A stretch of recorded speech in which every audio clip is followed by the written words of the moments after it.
तेलंगणातील भद्राद्री कोठगुडेम जिल्ह्यातील गुंडाळा प्राथमिक आरोग्य केंद्रात म्हणजेच PHC एका गर्भवती महिलेचा आणि तिच्या नवजात बाळाचा उपचारादरम्यान मृत्यू झाल्याची धक्कादायक घटना समोर आली होती. आता या घटनेमुळे आरोग्य व्यवस्थेतील त्रुटींवर प्रश्नचिन्ह निर्माण झाले असून राज्य मानवाधिकार आयोगाने याची गंभीर दखल घेतली आहे. आता नेमकी घटना काय घडली ते पहा.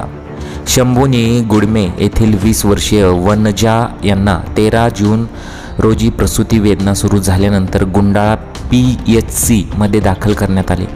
दुर्दैवाने यावेळी आरोग्य केंद्राचे वैद्यकीय अधिकारी डॉक्टर सुदीप हे ड्युटीवर उपस्थित नव्हते. त्यांनी अनुपस्थित असल्याचे तेथे उपस्थित असलेल्या ANM ज्ञानेश्वरी यांची प्रसूती केली. प्रसूतीनंतर बाळाची हालचाल नसल्याने कर्मचाऱ्यांनी त्यांना इलेंद्रू रुग्णालयात दाखल करण्याचा सल्ला दिला. मात्र रुग्णवाहिका तब्बल 2 तास उशिरा पोहोचल्याने बाळाचा मृत्यू झाला.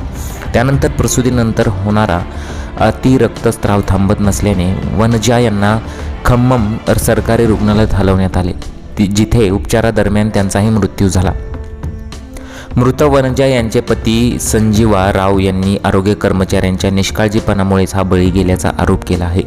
बाळाचा मृत्यू तेथेच झाला असतानाही कर्मचाऱ्यांनी आम्हाला अंधारात ठेवून इलेंदूला पाठवले असा दावा त्यांनी केला. याहून धक्कादायक म्हणजे वनजा यांच्या अंत्यसंस्कारानंतर चितेच्या राखेत शस्त्रक्रियेची कात्री सापडल्याचा आरोप कुटुंबियांनी केला आहे. यामुळे संपूर्ण परिसरात खळबळ उडाली आहे. प्रशासनाची भूमिका आणि कारवाई या प्रकरणावर प्रतिक्रिया देताना डॉक्टर सुदीप यांनी स्पष्ट केले की लसीकरण जनजागृती कार्यक्रमामुळे ते त्या दिवशी केंद्रावर नव्हते.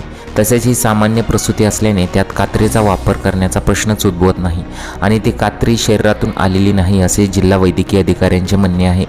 कर्तव्यात कसूर केल्याप्रकरणी डॉक्टर सुदीप यांना निलंबित करण्यात आले असून NM ज्ञानेश्वरी यांच्यावरही विभागीय कारवाईचे आदेश देण्यात आले आहेत. या प्रकरणाची सखोल चौकशी करण्यासाठी आरोग्य विभागाचे जे उच्चस्तरीय समिती स्थापन केली होती, तेलंगणा मानवाधिकार आयोगानेही या प्रकरणाची दखल घेत सविस्तर अहवाल सादर करण्याचे जिल्हा प्रशासनाला आदेश दिलेले आहेत. ही घटना दुर्गम भागातील आरोग्य सेवांच्या सज्जतेवर आणि तेथील कर्मचाऱ्यांच्या जबाबदारीवर मोठे प्रश्न निर्माण करणारी ठरली आहे.